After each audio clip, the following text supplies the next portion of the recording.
नमस्कार मित्रों, ये वीडियो मास मूवमेंट के ऊपर है। आज की तारीख है 8 अगस्त 2011 और जो नाटक किया अन्ना ने उसका एक मकसद भी ये हो सकता है और उसका इफ़ेक्ट तो ये हुआ कि लोगों में गलत धारणा बन रही है कि मास मूवमेंट बकवास चीज़ है, मास मूवमेंट से कुछ नहीं होने वाला, लोगों को इंटरेस्ट ही नहीं है। तो इस बात को मुझे तोड़ने के लिए मैंने ये वीडियो बनाई है। पहले तो मास मूवमेंट से ही अच्छे परिवर्तन आए हैं, ये बात हमें ध्यान में रखनी चाहिए। जितने भी पूरी दुनिया में, भारत में जितने भी पूरी दुनिया में अच्छे परिवर्तन आए हैं वो सिर्फ मास मूवमेंट की वजह से आए हैं। सवाल है कि कौन सी मास मूवमेंट कहें और मास मूवमेंट में ऐसा कौन सा तत्व था। और अंत में मैं जो राइट टू रिकॉल की बात कर रहा हूँ उसमें मैं स्पष्ट करता हूँ कि मेरा जो ध्येय है, या तो प्लान कह सकते हो कि भारत में राइट टू रिकॉल के कानून कैसे आएंगे, तो मैं स्पष्ट करता हूँ कि वो मास मूवमेंट से ही आएंगे। इलेक्शन कंटेस्ट करना चाहिए, इलेक्शन है वो मास मूवमेंट को आगे बढ़ाने के लिए है, मास मूवमेंट को और मजबूत करने के लिए है।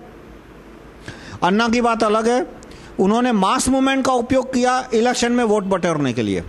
मास मूवमेंट से उन्होंने नाम कमाया, पब्लिसिटी हासिल की, सस्पेंडेड वोटर को अपनी ओर खींचा। सस्पेंडेड वोटर यानी कि जो तय नहीं कर पाए कि बीजेपी में जाए या कांग्रेस में जाए, किस पार्टी में जाए। और भारत में कुल वोटर पॉपुलेशन का यूँ कहो कि 15-20% सस्पेंडेड वोटर है। सस्पेंडेड वोटर को खींचने के लिए नाम बहुत बड़ा होना चाहिए। नाम उन्होंने कमाया और अब वो वोट कमाएंगे। तो उन्होंने मास मूवमेंट का उपयोग किया वोट कमाने के लिए। हमारा पूरा पर्पस अलग है। इलेक्शन में वोट मिले ना मिले वो अलग बात है। हम तो साफ साफ बोलते हैं कि भाई राइट टू रिकॉल के मुद्दे पे आप इलेक्शन हारोगे। हम पूछते ही नहीं है कि आप इलेक्शन जीतोगे, क्योंकि वो तय है कि इलेक्शन नहीं, वो बड़ी पार्टियां जीतेगी आने वाले समय तक, कई सालों तक। राइट टू रिकॉल का कानून मास मूवमेंट से ही आएगा, क्योंकि कोई भी पार्टी का MP MLA इलेक्ट हो जाता है, वो कांग्रेस का हो या बीजेपी का हो या जनता जयप्रकाश नारायण का हो या CPM का हो या अन्ना की पार्टी का हो, वो संसद में जाके दूसरे दिन कहेगा कि राइट टू रिकॉल बकवास है, राइट टू रिकॉल से इंस्टेबिलिटी आ जाएगी, राइट टू रिकॉल से प्रलय आ जाएगा, राइट टू रिकॉल नहीं होना चाहिए। तो इस तरह से जो मास मूवमेंट के कंसेप्ट को अन्ना ने नुकसान पहुंचाया है, उसके नाटक ने, अन्ना के नाटक ने, जन लोकपाल के नाटक ने, वो भी दूर करना मेरे लिए, हमारे लिए, राइट टू रिकॉल ग्रुप के लोगों के लिए एक जरूरी काम हो जाता है। पहले मास मूवमेंट यानी क्या? मास मूवमेंट यानी कि जिसमें लाखों करोड़ों लोग अपने दिमाग से जुड़े हुए हैं, न सिर्फ नारेबाजी कर रहे हैं, हाथ पांव हिला रहे हैं, रैली हिला रहे हैं, वो तो कुछ भी हो, तो 100 रुपये दे के भी, या तो मीडिया में बड़े पैमाने पे एक आदमी को हीरो बनाया जाए तो उसके पीछे जो सस्पेंडेड वोटर पॉपुलेशन है वो आ जाएगी, उसे वो अलग मास मूवमेंट है। मास मूवमेंट जिसमें कि बड़ी संख्या में लोग अपनी सोच के साथ जुड़ रहे हैं, लाखों करोड़ों का, और कार्यकर्ता कम से कम संपूर्ण सोच और नॉलेज और इंफॉर्मेशन के साथ उसमें जुड़ रहे हैं, जो कि IAC में नहीं था। पूरे IAC में कार्यकर्ता यानी कि जो अनशन के सिवा के दिनों में भी, जो हफ्ते में 5-10 घंटा देते हैं, मीटिंग अटेंड करते हैं, वीडियो देखते हैं, अन्ना की हो या अरविंद गांधी की हो, या तो न्यूज़ पे वो कॉन्स्टेंटली उसको फॉलो करते हैं, फेसबुक के मूवमेंट का प्रचार करते हैं, उसे मैं कार्यकर्ता कहता हूँ। तो उन कार्यकर्ता ऐसे पूरे भारत में IAC के 10 लाख जितने होंगे, शायद ज़्यादा भी हो। आप 10 लाख में से पूछिए कि कितने लोगों ने जन लोकपाल का 40 पेज का ड्राफ्ट पढ़ा था, पूरा 40 पेज, या 40 में से 20 पेज। तो आप पाओगे कि 5000 ने भी नहीं पढ़ा था। क्यों? क्योंकि अन्ना और अरविंद गांधी ने कभी उनको प्रेरित ही नहीं किया कि ये लो ड्राफ्ट और पढ़ो। जैसे हमारे राइट टू रिकॉल ग्रुप में आता है कि हमें कोई भी नया व्यक्ति मिलता है जो कि रुचि दिखाता है कि भाई राइट टू रिकॉल क्या है, हमने थोड़ा बहुत नाम सुना, तो हम उसे सीधा कहते हैं कि भाई ये रेफरेंस मटेरियल डाउनलोड करो rahulmehta.com/301.htm, और इसका सेक्शन 1.3 ये हमारा पहला ड्राफ्ट है, उसकी पहली लाइन ये, दूसरी लाइन ये राइट टू रिकॉल PM का ड्राफ्ट है, पहला क्लॉज ये, दूसरा क्लॉज है। हम उसे प्रपोज ड्राफ्ट का लाइन बाय लाइन उसको समझाने की कोशिश करते हैं। और फिर उसे रिक्वेस्ट कर दे कि ये ड्राफ्ट भी आगे समझाए। जबकि आईएसी के अंदर हमेशा मेंबरों को डिस्करेज किया गया, कभी दिया तो गया ही नहीं। देखो 40 पेज की उन्होंने यदि बुकलेट छाप दी होती तो बुकलेट की कॉस्ट आती 10 रुपया, और मेंबर उसको 15 रुपये दे भी देते। 10 रुपया छापने के कॉस्ट, 5-10 रुपया डिस्ट्रीब्यूशन कॉस्ट आ जाता। तो जो आईएसी के मेंबर है फेसबुक पर और बाकी जगह पे, उनको यदि बोला होता कि भाई कंट्रीब्यूशन अमाउंट 20 रुपया है तो वो दे देते। पर इस तरह की कोई जन लोकपाल के ड्राफ्ट के ऊपर कोई बुकलेट अन्ना और अरविंद गांधी ने बनाई नहीं। क्यों नहीं बनाई? क्योंकि वो चाहते ही नहीं थे कि कार्यकर्ता का खुद का दिमाग आए। वो सिर्फ कार्यकर्ता का बॉडी चाहते थे कि वो नारेबाजी कर रहा है, वो रैली निकाल रहा है, वो झंडे लेके घूम रहा है, वो टोपी पहन के घूम रहा है, मैं अन्ना हूं। अन्ना ने अच्छी खासी टोपी पहना दी, पूरे देश को टोपी पहना दी। सारे आरएसएस के कार्यकर्ता, भारत स्वाभिमान ट्रस्ट के कार्यकर्ता, बीजेपी, सबको टोपी पहना दी कि उनके द्वारा ही उसने ऐसी पार्टी खड़ी की जो कि मिडिल क्लास एजुकेटेड वोटर खींच ले जाएगी, फायदा कांग्रेस को हो जाएगा। खैर, तो वो टोपी पहना के घूमे। उनको सर चाहिए था टोपी पहनने के लिए, उन्हें सर नहीं चाहिए था कि उसका दिमाग चले। आप खास देखो कि ये मास मूवमेंट का एक ढकोसला था। मास मूवमेंट के मैं सैकड़ों दाखले दे सकता हूं कि जैसे हमें आज़ादी मिली अंग्रेजों से, आधी या जितनी भी मिली, वो क्यों मिली? मास मूवमेंट पर। दुरात्मा गांधी वाली मास मूवमेंट नहीं, वो नाटक था। जो अन्ना ने नाटक किया वही नाटक दुरात्मा गांधी ने किया था। 20 साल चला, 25 साल चला उसका नाटक। वो कैसे आज़ादी मिली? क्योंकि 1946 में नेवी के सैनिकों ने विद्रोह किया और क्रांति करने का ऐलान किया। जबलपुर के सैनिकों ने विद्रोह किया, बड़े पैमाने पे सैनिकों ने विद्रोह किया। और जब सैनिकों ने विद्रोह किया तो लाखों प्रजाजनों ने उसका साथ दिया। जब नेवी के सैनिकों ने विद्रोह किया था तो बंबई 3 दिन पूरा बंद रहा था। पूरे बंबई में फायरिंग करनी पड़ी थी तो भी क्राउड कंट्रोल नहीं हो रहा था। और वो दुरात्मा गांधी के खिलाफ मास मूवमेंट उसे कहते हैं जो नेताओं के रोकने से रुके नहीं। दुरात्मा गांधी ने, जवाहरलाल गाजी ने, मोहम्मद अली जिन्ना ने, ये तीनों ने स्टेटमेंट इश्यू किया, अखबार में पैम्पलेट डिस्ट्रीब्यूट कराए कि नेवी के सैनिकों को अपना हथियार डाल देने चाहिए। और उन्होंने प्रजा को अपील की कि आप ये विद्रोही सैनिकों को समर्थन मत दो। उसके बावजूद भी प्रजाजनों ने, 1946 की बात कर रहा हूं, प्रजाजनों ने बोला कि भाई दुरात्मा गांधी की ऐसी की तैसी, जवाहरलाल गाजी की ऐसी की तैसी, फाड़ के फेंक दो इनके पैम्पलेट, भाड़ में जाए इनकी बात, हम नेवी के सैनिकों को समर्थन देंगे। ये मास मूवमेंट है। मास मूवमेंट का पहला लक्षण होता है कि उसका कोई नेता नहीं होना चाहिए, क्योंकि यदि नेता है तो वो मास मूवमेंट को दबाना आसान हो जाता है। कैसे? कि जो उस मास मूवमेंट को दबाना चाहते हैं वो उस नेता की हत्या करवा दे। जैसे राजीव दीक्षित जी की हत्या हो गई, या तो उस नेता को खरीद ले या तो दबा दे, या तो कोई और प्रलोभन दे से, जैसे अरविंद गांधी और उनको प्रलोभन दे दिया कि पॉलिटिकल पार्टी बनाओ, आप भी एमपी बनोगे, आप भी करोड़ों कमाओगे। तो चले गए पॉलिटिकल पार्टी बना के संसद में घुसने के लिए। तो वो मास मूवमेंट जिसमें लीडर आगे होता है, या 10-15 लीडर हो या एक लीडर हो, वो मास मूवमेंट हमेशा खत्म हो जाती है।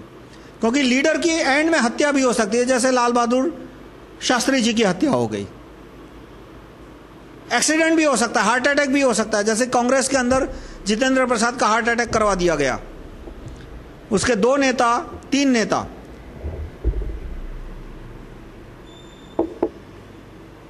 वाईएसआर रेड्डी, राजेश पायलट और माधवराव सिंधिया का एक्सीडेंट करवा दिया गया। तो इस तरह से मैं किस जन आंदोलन के आपको दाखिले दूं कि जार रशिया का, जिसका पावर कांग्रेस से कई गुना बड़ा था, वो मास मूवमेंट की वजह से आ रहा, क्योंकि लाखों की संख्या में लोग उसके सामने हो गए। संख्या इतनी बढ़ गई कि अंत में सैनिकों ने कहा कि हम इस विद्रोह का दमन नहीं करने वाले, क्योंकि हमें लाखों नागरिकों को मारना पड़ेगा। बहुत सारी मास मूवमेंट होती है जिसमें एक गोली चले बिना कानून पास हो जाते हैं, प्रजालक्षी कानून। जैसे कि 1933 में, 1929 में जब अमेरिका में डिप्रेशन आया तो बड़े संख्या में लोग बेरोजगार हो गए। तो तुरंत अमीरों ने वेलफेयर मेजर स्टार्ट किए, क्योंकि उस समय 50% लोगों के घर पे बंदूक होती थी। उन्होंने देखा कि भाई ये आदमी यदि भूखा और रहेगा, सर पे छत नहीं रहेगी, तो बंदूक लेके आ जाएगा और 50% आबादी के पास बंदूक है, सारी सेना और पुलिस कम पड़ेगी हमें बचाने के लिए। इसलिए उन्होंने बड़े पैमाने पे वेलफेयर मेजर शुरू किए, और वो प्राइवेट वेलफेयर मेजर थे बिगिनिंग में, और बाद में उन्होंने ये देखा कि भाई प्राइवेट वेलफेयर मेजर में तो बहुत मतलब उसमें तो प्रॉब्लम आएंगे कि एक आदमी ज़्यादा पैसा देगा, एक आदमी कम देगा। इसलिए उन्होंने टैक्सेशन के कानून बनाए, wealth tax, inheritance tax. Inheritance tax जो कि 5% से कम था वो बढ़ के 15-20%, 30% हो गया, आगे जाके 40% हो गया। और 1933 तक एक पूरा वेलफेयर स्टेट खड़ा हो गया। तो वो एक जन आंदोलन था जिसमें लोगों का प्रेशर था कि यदि हमें वेलफेयर नहीं मिला तो हम विद्रोह शुरू कर देंगे, और 50% पॉपुलेशन के पास बंदूक है, 50% पॉपुलेशन विद्रोह करेगी तो पुलिस सेना कम पड़ेगी। तो वेलफेयर स्टेट जो आया अमेरिका में वो मास मूवमेंट की वजह से हुआ। जार का 1917 में जो पतन हुआ रशिया में, वो भी मास मूवमेंट की वजह से हुआ। हमें आज़ादी मिली क्योंकि सैनिकों ने विद्रोह किया, रॉयल इंडियन नेवी म्यूटी, उसको नेहरू ने फिर बाद में इतिहास लिखने वालों को पैसा दिया, सॉरी जवाहरलाल गाजी, नेहरू नहीं, जवाहरलाल गाजी। इसलिए पाठ्य पुस्तकों में शब्द होता है म्यूटिनी। म्यूटिनी यानी दंगा फसाद, वो एक अपमानजनक शब्द है। विद्रोह वो एक सम्मानजनक शब्द है। जैसे अंग्रेजों ने 1857 के विद्रोह को म्यूटिनी कहा था, और जवाहरलाल गाजी, उनके पिता मोतीलाल गाजी, मोहनदास, दुरात्मा गांधी, इन सब ने ये म्यूटिनी शब्द को ही दोहराते थे। सबसे पहले वीर सावरकर ने इसे विद्रोह का शब्द दिया कि ये म्यूटिनी नहीं थी, ये विद्रोह था। और उसके बाद इन नेताओं पे ये दबाव आया कि आप भी विद्रोह का शब्द का इस्तेमाल कीजिए। और उसके बाद उन्होंने 1857 को क्रांति और विद्रोह शब्द का इस्तेमाल किया। उससे पहले ये सारे नेता उसे म्यूटिनी बोलते थे।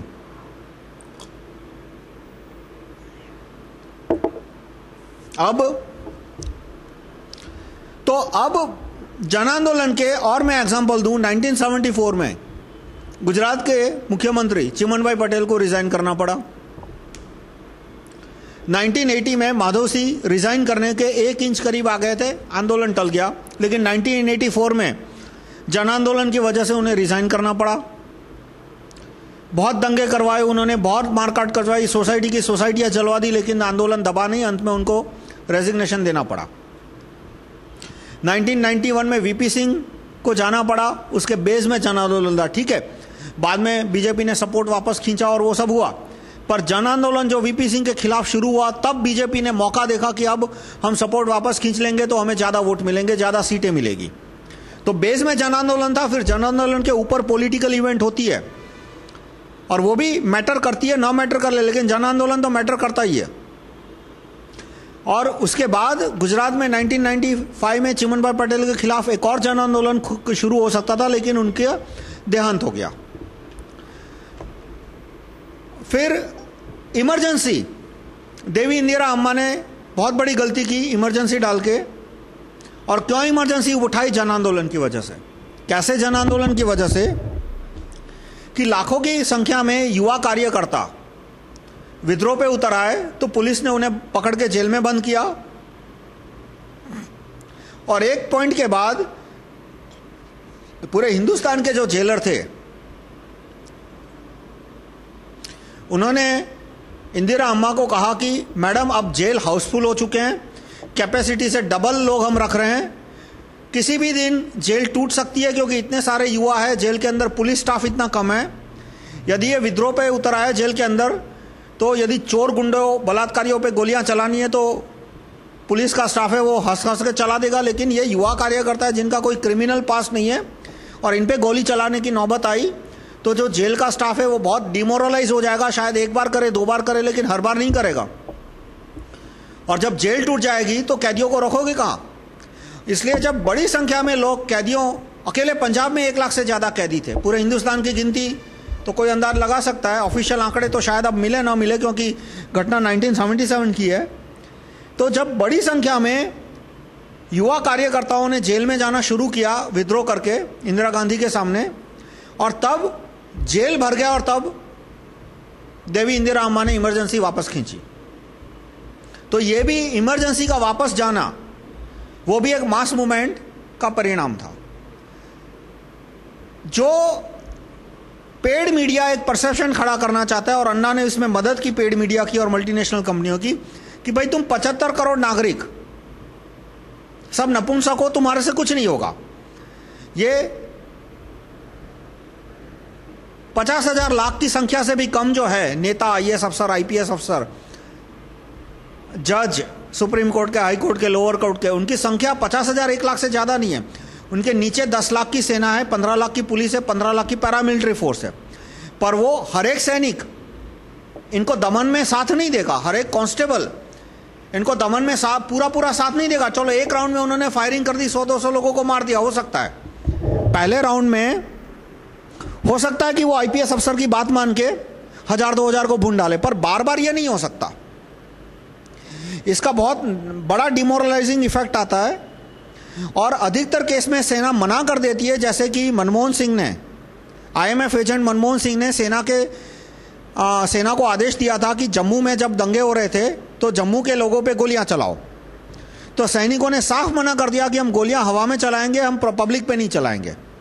और जब सैनिकों ने मना किया, मिडिल कमांडरों ने भी मना किया, जनरल ने भी, पूरी सेना ने मना कर दिया कि हम जम्मू पे लोगों पर गोलियां नहीं चलाने वाले। वो दंगे किस बात पे हुए थे कि वहाँ जो ये 3-4 साल पहले की बात है कि अमरनाथ का मंदिर है, उसके आसपास प्रवासियों के लिए कोई व्यवस्था नहीं है, बैठने की, शौचालय की कोई व्यवस्था नहीं है। तो आसपास पूरा बंजर जमीन है, वहाँ कोई जंगल नहीं है, क्योंकि बर्फ गिरती है तो सब पौधे नष्ट हो जाते हैं। तो उस बंजर जमीन पे 3 महीने के लिए मंडप, यानी साल में 3 महीने मंडप चलेंगे, बाद में मंडप को हटा लिया जाएगा। उसके लिए वो बंजर जमीन अमरनाथ टेम्पल ट्रस्ट को दी गई थी, और वो भी ट्रस्ट ने पूरा किराया दिया था। और इसका कश्मीर के जो सेशनिस्ट है, अलगतावादी, उन्होंने उसका ऑब्जेक्शन लिया। तो मनमोहन सिंह ने ट्रस्टियों को बोला कि तुम राइटिंग में दो कि हमें इस जमीन की जरूरत नहीं है। तो अब पीएम लेवल का आदमी धमकाएगा तो ट्रस्ट तो लिख देंगे कि मंदिर को भाई 1 इंच जमीन की जरूरत नहीं है। जबकि आप मंदिर के फोटोग्राफ देख लो तो आपको साफ साफ दिखेगा कि अमरनाथ के आसपास प्रवासियों के लिए कोई अरेंजमेंट ही नहीं है। तो जब ट्रस्ट ने ये जमीन वापस सौंपी तो जम्मू में दंगे नहीं हुए थे, लेकिन बड़े पैमाने पे डेमोन्स्ट्रेशन शुरू हो गए गवर्नमेंट के अगेंस्ट, क्योंकि बात लीक हो गई कि ये सारा मनमोहन सिंह का किराया था कि उसने ट्रस्टियों पे दबाव डाला कि आप जमीन वापस सौंप दो। तो मनमोहन सिंह ने सेना को आदेश दिया कि आप गोलियां चलाओ, लेकिन सैनिकों ने मना कर दिया। इसी तरह से मनमोहन सिंह ने दोबारा एक बार आदेश दिया था कि गुजरों पे गोलियां चलाने का, तो सेना ने मना कर दिया। और आज भी आप देखो कि मनमोहन सिंह और चिदम्बरम सैनिकों को, सेना को उकसा रहे हैं कि आप नक्सलवादियों को पे गोलियां चलाओ, और सेना जितनी हो सके उतनी हद तक मना करिए कि नक्सलवादी है वो अलगतावादी नहीं है, सेसेशनिस्ट नहीं है, और देश से अलग होने की बात नहीं कर रहे। जो भी झगड़ा है इकोनॉमिक वो सपोर्ट नहीं कर रहे, कोई सैनिक नक्सलाइट को सपोर्ट नहीं कर रहा, लेकिन वो कहता है कि भाई नक्सलवादियों है वो इंटरनल प्रॉब्लम है, उसमें हमें नहीं जाना चाहिए, नहीं जाना है। तो जो 1 लाख, जो 50,000 1 लाख आईएएस आईपीएस जज मिनिस्टर एमपी एमएलए और ये सारे इलीट एलिमेंट है, और अमीर लोग भी गिन लो उसमें, 50,000 1 लाख, उनके नीचे 10 लाख की सेना है, 15 लाख की पुलिस है, 15 लाख की पैरामिलिट्री फोर्स है। पर ये 45 लाख में से अधिकतर लोग इनका बड़े पैमाने पे दमन करने का साथ नहीं देंगे। तो किसी भी एंगल से 75 करोड़ लोगों की में यदि कोई बात आए, उनकी कोई डिमांड आए, तो ये 1 लाख लोगों, 50,000 लोगों को घुटने टेकने पड़ेंगे।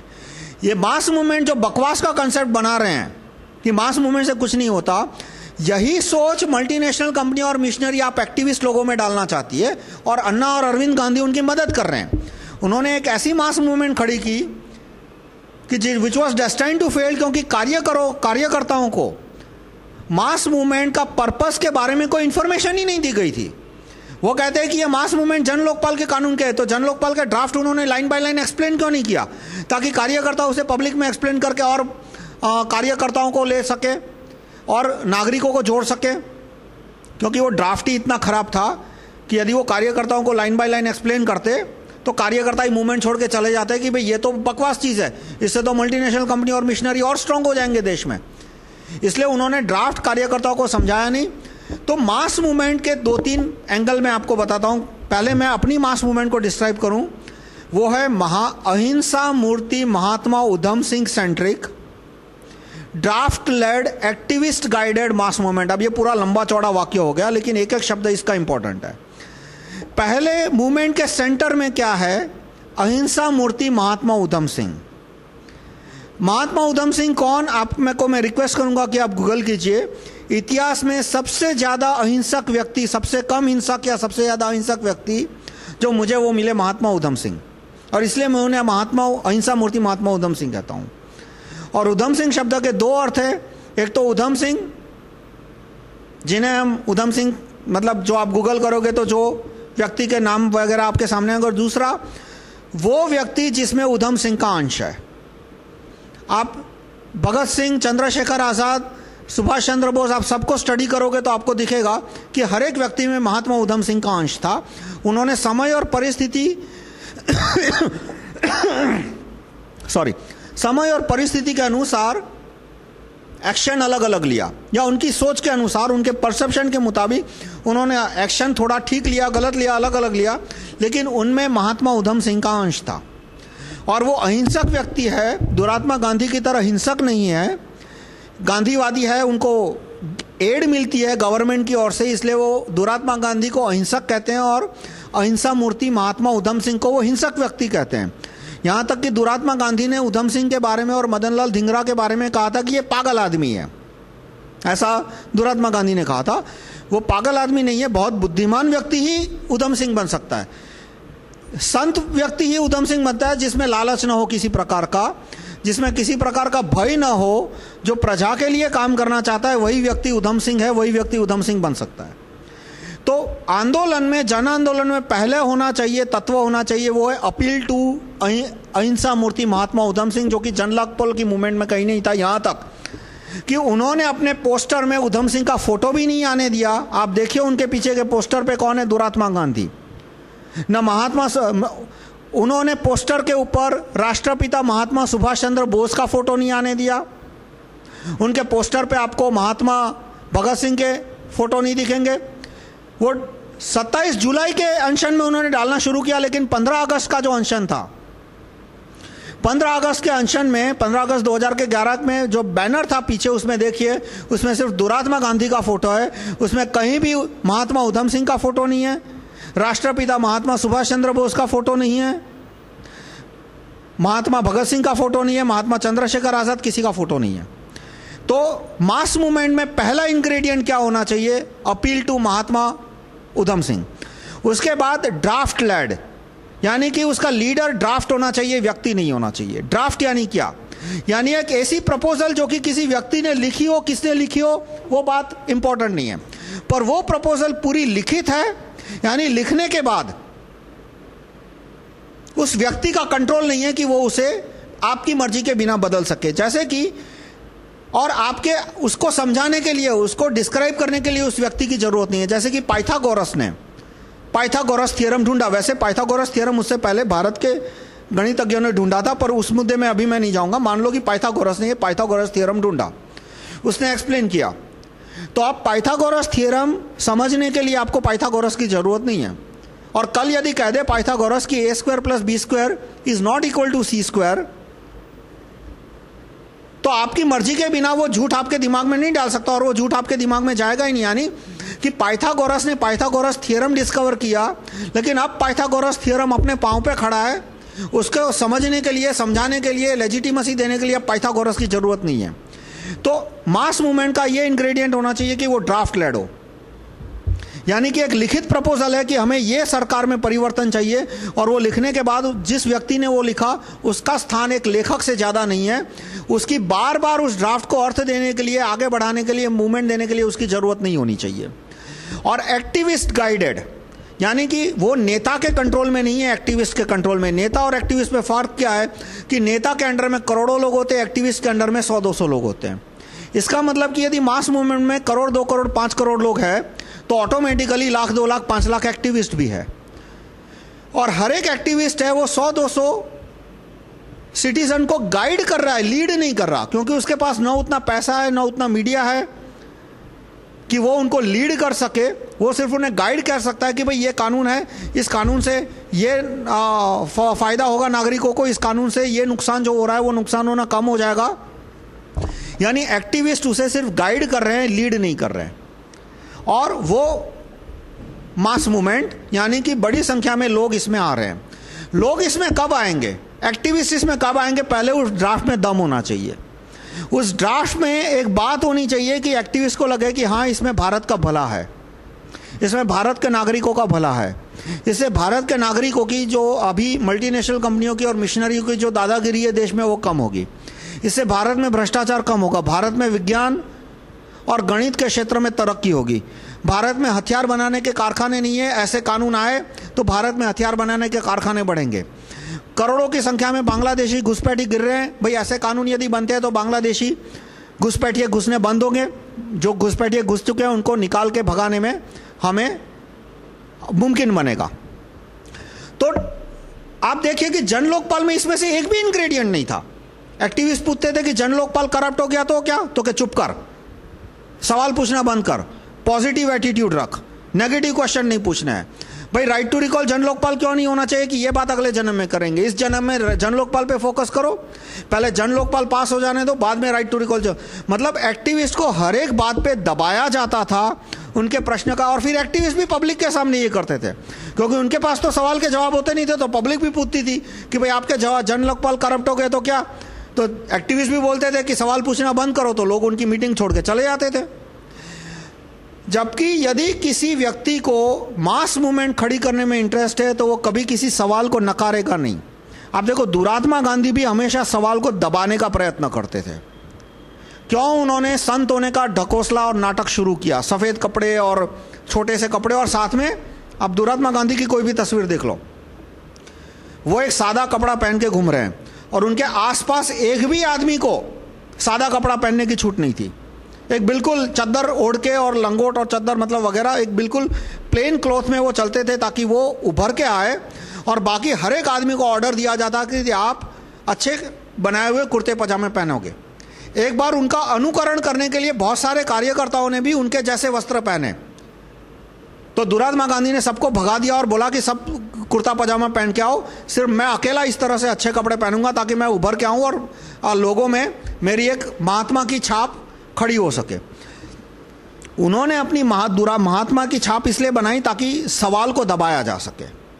जबकि यदि किसी व्यक्ति को मास मूवमेंट खड़ी करनी है तो वो कभी सवाल को दबाएगा नहीं, वो सवाल पूछने के लिए प्रेरित करेगा, वो सामने चल को कहेगा कि भाई इतने सवाल आपके दिमाग में आए होंगे, ये सवाल का ये जवाब है, ये सवाल का ये जवाब है। जैसे मेरे राइट टू रिकॉल में लोग सवाल पूछते हैं कि भाई नया आएगा वो करप्ट हो गया तो मैं उसका जवाब देता हूं कि मैंने जो राइट टू रिकॉल का ड्राफ्ट दिया है उसमें 15 दिन में निकाल सकते हैं। तो जिस आदमी ने आने की कोशिश की है उसने बरसों की मेहनत की है, तो वो ऐसा काम नहीं करेगा कि 15 दिन में उसको घर जाना पड़े। और यदि उसको पता है कि यहाँ मैं बदमाशी करूँगा तो 15 दिन में घर जाऊँगा, तो 15 दिन के फायदे के लिए कोई आदमी बरसों के बरसों उसमें इन्वेस्ट नहीं करेगा। फिर दूसरे भी जवाब देता हूँ कि इसमें पॉलिसी रिवर्स हो जाएगी कि मान लो मैं मुख्यमंत्री हूँ और मैंने किसी को बोला ये लो 1000 करोड़ का प्लॉट 100 करोड़ में मैं दे देता हूँ, मुझे ऊपर का 200 करोड़ दे दो, तो सामने वाला भी मुझे नहीं करेगा। क्यों? क्योंकि राइट टू रिकॉल है। तो क्यों? क्योंकि ऐसा हुआ तो 15 दिन में मेरा रिकॉल हो जाएगा, जो दूसरा मुख्यमंत्री आएगा वो उसको व्हाइट मनी देके प्लॉट वापस खींच लेगा, तो इस इंडस्ट्रियलिस्ट ने मुझे जो कैश का 200 करोड़ दिया वो तो गया पानी में। यानी राइट टू रिकॉल आने के बाद रिश्वत देने वाले की प्रोपेंसिटी टेंडेंसी भी कम हो जाती है। मेरा मतलब है ये सारे सवालों का मैं जवाब देता हूं। मैं ये नहीं कहता कि पॉजिटिव थिंकिंग रखो, ये नहीं कहता कि नेगेटिव एटीट्यूड मत रखो और सिर्फ राइट टू रिकॉल का प्रचार करो, सिर्फ संगठन को आगे बढ़ाओ, डिटेल में मत पढ़ो। वो 5 डिटेल बोलते हैं तो मुझे लगता है कि ये सवाल इसके माइंड में आए तो और कार्यकर्ताओं के माइंड में भी आएंगे, तो मैं उनके जवाब भी अपने राइटअप में लिख देता हूं ताकि दूसरे कार्यकर्ताओं को उसका जवाब हो सके तो एडवांस में मिल जाए। तो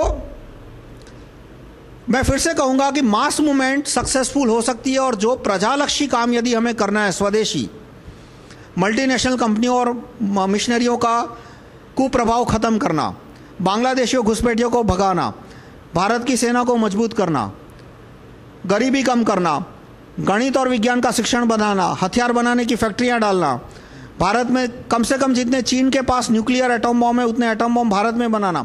ये पॉजिटिव काम मास मूवमेंट से ही शुरू होंगे, पार्लियामेंट में जाने से नहीं होंगे। जो भी नेता जाएंगे वो फिर अन्ना के नेता हो या बीजेपी के हो या कांग्रेस के हो, हफ्ते 2 हफ्ते के अंदर बिक जाएंगे। जैसे जयप्रकाश नारायण ने आधे से ज़्यादा पार्लियामेंट बदल दी। 1977 में जो एमपी बने उनमें आधे से ज़्यादा फर्स्ट टाइमर थे। लालू यादव, मुलायम यादव, शरद यादव, रामविलास पासवान,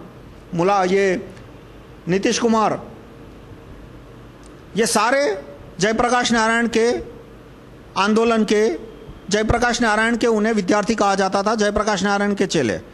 और एक ज़माने में लोग उन्हें कहते थे कि ये एकदम नॉन करप्ट आदमी है। जैसे आज अरविंद गांधी की, आज यानी कुछ दिनों पहले अरविंद गांधी की जो रेपुटेशन थी, इस तरह से एक ज़माने में लालू यादव की रेपुटेशन थी कि कितना होनहार बंदा है, कि उसकी लेक्चरर की नौकरी, वो पटना यूनिवर्सिटी में लेक्चरर था तब, कि लेक्चरर की गवर्नमेंट जॉब, और उस समय गवर्नमेंट जॉब की बहुत अहमियत थी, एक गारंटीड पेंशन, गारंटीड सैलरी। तो लेक्चरर की जॉब छोड़ के ये आदमी पब्लिक लाइफ में आया है, कितना त्याग दिया है उसने। 2 साल जेल में रहा इमरजेंसी के समय। तो लालू यादव का एक ज़माने में अरविंद गांधी जितना बड़ा नाम था, और आप देख रहे हैं कि जैसे ही वो आदमी एमपी बना 6-8 महीने में वो बिक गया। तो अच्छे कानून मास मूवमेंट की वजह से ही आते हैं। मास मूवमेंट क्यों फेल हो गई? क्योंकि जयप्रकाश नारायण ने राइट टू रिकॉल का कोई ड्राफ्ट कार्यकर्ताओं को नहीं दिया था। तो कार्यकर्ता राइट टू रिकॉल की बात पे इकट्ठे हुए। राइट टू रिकॉल के कानून पास करने की जब बात आई, वो जयप्रकाश नारायण के पास गए। जयप्रकाश नारायण की तबीयत खराब हो चुकी थी, तो उन्होंने ये सारे एमपी एमएलए को कहा,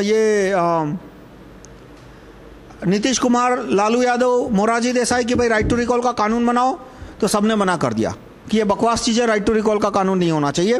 फिर कमेटी बिठा दी, कमेटी ने 2-3 साल तक कोई रिपोर्ट नहीं दी, बाद में पूरा मामला रफे दफे। लेकिन कार्यकर्ताओं के पास यदि ड्राफ्ट होता, और ड्राफ्ट पे उनका 1977 से पहले ही एग्रीमेंट हो चुका होता, तो कार्यकर्ता बाद में आंदोलन को, जयप्रकाश नारायण की तबीयत खराब हो तो भी जयप्रकाश नारायण के एक्टिव इन्वॉल्वमेंट के बिना आगे बढ़ा सकते थे कि संसद को घेर लो और सांसद को बोलो कि भाई तू संसद में जा सकता है, लेकिन ये ड्राफ्ट पास नहीं होगा तब तक वापस नहीं आ सकता, और वापस आता है तो टपली मार के उसको वापस भेजो।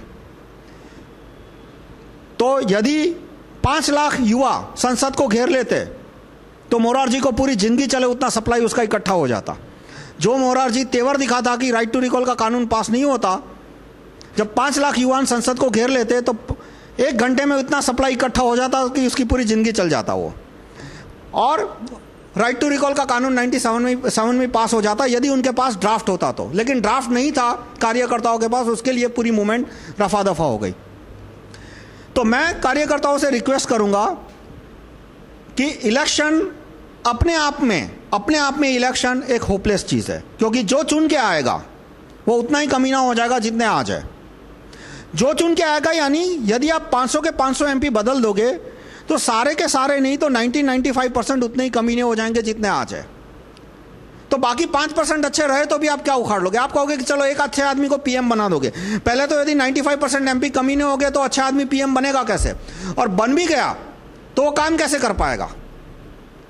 और अच्छा पीएम 1-2 मिल भी गया तो उसकी हत्या नहीं हो सकती? जैसे लाल बहादुर शास्त्री जी की हत्या हो गई, राजीव दीक्षित जी की हत्या हो गई, इतने सारे लोगों का एक्सीडेंट हो जाता है, अच्छे बुरे जो भी हो। जैसे ये YSR रेड्डी का एक्सीडेंट करवा दिया गया, राजेश पायलट का एक्सीडेंट करवा दिया गया, फिर ये माधवराव सिंधिया का एक्सीडेंट करवा दिया गया, जितेंद्र प्रसाद जिसने सोनिया गांधी को चैलेंज किया था उसका हार्ट अटैक करवा दिया गया। तो अच्छा पीएम यदि देश को मिल भी गया फिर से दोबारा, तो उसकी हत्या हो सकती है। तो एक अच्छा पीएम आ जाए उससे पूरा देश सुधर जाएगा। ये बात आप एक लकड़ी के डंडे पे 10,000 किलो का वजन रखने की बात कर रहे हो कि एक डंडा है वो 10,000 किलो के वजन को झेल लेगा, जो नामुमकिन है, मटीरियली नामुमकिन है। फिर लॉटरी तो दुनिया में किसी को भी लग सकती है। आज मैं लॉटरी की टिकट खरीद के सोचूं कि मुझे ये 100 करोड़ की लॉटरी मिल जाएगी, तो वो कोई प्लान नहीं हुआ, वो कोई मेथड नहीं हुई, वो अपने आप को किस्मत के हवाले सौंपने की बात हुई। वो एक्टिविज्म नहीं है, वो लॉटरी खरीदने की बात है। मेथड क्या है कि जिसमें कुछ प्रेडिक्टेबिलिटी, और प्रेडिक्टेबिलिटी किस में है कि यदि आप एक्टिविस्ट को कहोगे कि ये कानून देश के लिए फायदे में है और आप सारे एक्टिविस्ट को आगे बताओ, तो वो एक मेथड है, भले उसमें गति धीमी हो। गति धीमी क्यों होगी? क्योंकि पेड मीडिया जो है वो राइट टू रिकॉल का विरोधी है। वो क्यों राइट टू रिकॉल का विरोधी है? क्योंकि जितने भी पत्रकार मुझे मिलते हैं, मैं उन्हें right to recall Doordarshan chief के बारे में बताता हूँ कि भाई दूरदर्शन का जो CEO है, हेड है, उस पर राइट टू रिकॉल होना चाहिए। तो वो एक सेकंड में देखते कि यदि right to recall Doordarshan chief आ गया तो मीडिया, दूरदर्शन सुधर जाएगा। दूरदर्शन सुधर गया तो बाकी चैनलों के उनको जो खबर दबाने के पैसे मिलते हैं वो बंद हो जाएंगे। क्योंकि एक मीडिया जिसका 100% रीच है, एक मीडिया जिसका 100% रीच है, वो यदि सच्चे खबरें और सच्ची व्यू पॉइंट घर घर तक पहुंचा देता है तो बाद में खबर दबाने का जो पैसा मिलता है, और वो पैसा 10 गुना होता है, खबर देने से डबल पैसा, 10 गुना पैसा होता है खबर दबाने में। तो खबर दबाने का जो उनको पैसा मिलता है वो नहीं मिलेगा, तो उनका चेहरा गिर जाता है कि भाई ये राइट टू रिकॉल दूरदर्शन से तुम तो हमारे पेट पे लात मार रहे हो।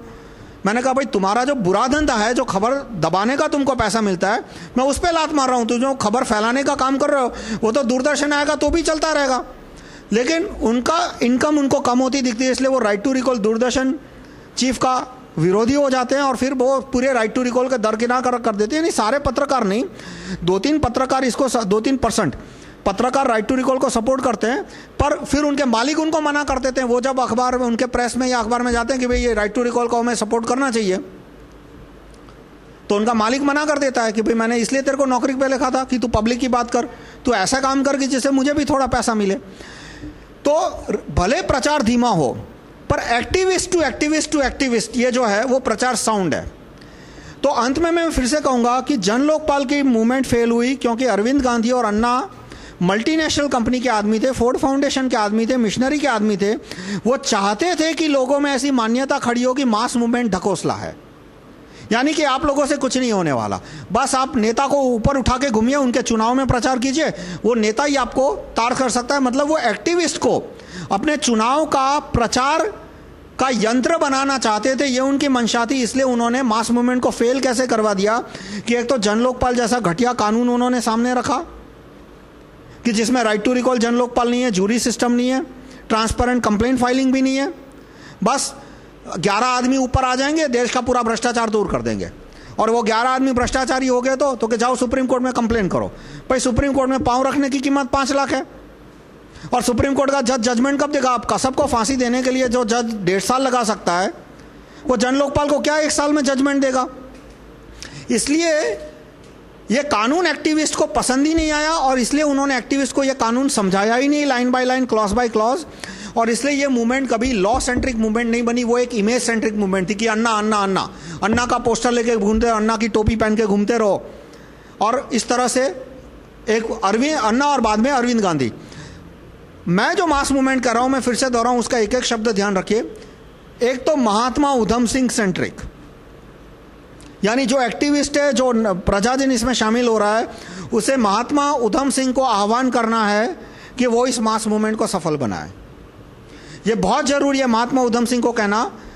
मान लो, मतलब एग्जाम्पल के तौर पे बोलता हूँ कि मेरे एक दोस्त को खांसी हुई थी और मैंने उसको पूछा कि भाई आपने किसी को बताया खांसी काफ़ी दिनों से चलती आ रही है, मिट नहीं रही? तो उसने कहा कि हाँ, मैंने अपने रिश्तेदारों को बताया, पड़ोसी को बताया, वकील को बताया, चार्टर्ड अकाउंटेंट को बताया, MP MLA को भी बता देना था। मैंने पूछा कि आपने किसी डॉक्टर को बताया? तो कि उसने डॉक्टर को नहीं बताया।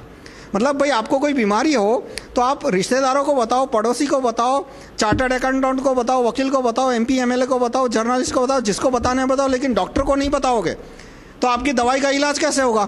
यानी आपको, यदि आपकी बात सरकार के सामने, ऐसी बात जो कि पब्लिक के फायदे में हो, पहले तो वही बात लो जो कि पब्लिक के फायदे में हो। ऐसा नहीं कि आधे % पॉपुलेशन के फायदे में हो, मास पब्लिक के बेनिफिट में होनी चाहिए। 60%, 70%, 90%, और कहूंगा 95%, 99% ऐसी बात होनी चाहिए कि जिसमें अग्रवर्ग, नेता, बुद्धिजीवी, उनके सिवा जो 1-2% है, उसके सिवा पूरी 98% का पब्लिक का फायदा हो। ऐसी बात टेबल पे होनी चाहिए। वो ड्राफ्टेड फॉर्म में होनी चाहिए कि उसका एक एक क्लॉज कि भाई हमें गैजेट में क्या छपवाना है। यहीं से बात शुरू करो कि भाई हमें गैजेट, मास मूवमेंट तभी शुरू करेंगे जब पहले बताओ कि गैजेट में क्या छपवाना है। और वो ड्राफ्ट लेड, यानी कि ड्राफ्ट तुम्हारा लीडर है, वो कानून तुम्हारा लीडर है, एक्टिविस्ट गाइडेड। यानी एक नेता नहीं है जो कि पूरी दुनिया को समझाता फिर रहा है, लाखों की संख्या में एक्टिविस्ट है जिन्होंने उस ड्राफ्ट को पढ़ा है, समझा है और समझाने के काबिल है। और वो मास मूवमेंट है, उस मूवमेंट को क्यों कोई रोक नहीं सकता, तोड़ नहीं सकता, क्योंकि जो लीडर लेड मास मूवमेंट है जिसका एक नेता है, अन्ना या अरविंद गांधी या कोई भी या दुरात्मा गांधी, उसको दबाया जा सकता है, डराया जा सकता है, खरीदा जा सकता है या मार दिया जा सकता है। जैसे कि लाला लाजपत राय की अंग्रेजों ने हत्या करवा दी क्योंकि वो बिक नहीं रहे थे, भगत सिंह की हत्या करवा दी क्योंकि वो बिक नहीं रहे थे, न डर रहे थे न बिक रहे थे। दुरात्मा गांधी बिक गए कि चलो आप हमारी बात करो, हम तुमको टाइम्स ऑफ इंडिया में फोटो छपवा देंगे, पूरी दुनिया में वाहवाही करा देंगे। जवाहरलाल गाजी पद का लालच दे दिया कि आप हमारी बात मान लो, हम तुमको प्राइम मिनिस्टर बनवा देंगे, तो उन्होंने अंग्रेजों की सारी शर्तें मान ली। तो अरविंद गांधी कि भाई चलो तुम भी नेता बन जाओगे, पॉलिटिकल पार्टी बना दो, नेता बन जाओ, पार्लियामेंट में घुसो, वही करो जो हम कर रहे हैं, 2-5% ले जाओगे ना, मतलब बाकी कमाई में कांग्रेस होगा क्या। नई पार्लियामेंट में मान लो प्रियंका गांधी प्राइम मिनिस्टर बनती है और ये अरविंद गांधी वगैरह एमपी बन के आ जाते हैं, तो कांग्रेस को नुकसान कितना गया, 5%। वो जितना ले रहे उसका 5% देना पड़ेगा उनको। तो नेता को खरीदा जा सकता है, दबाया जा सकता है, या तो अंत में कुछ ना हो तो उनकी हत्या हो सकती है, जैसे राजीव दीक्षित जी की हत्या हो गई, लाल बहादुर शास्त्री जी की हत्या हो गई और देवी अम्मा इंदिरा गांधी की हत्या हो गई। पर जिसमें 5 लाख 10 लाख एक्टिविस्ट, 2 लाख एक्टिविस्ट कानून समझ के उसका प्रचार कर रहे हैं, तो 2 लाख लोगों की हत्या करना नामुमकिन है। और इसलिए इस मास मूवमेंट को आगे बढ़ने से नहीं रोका जा सकता।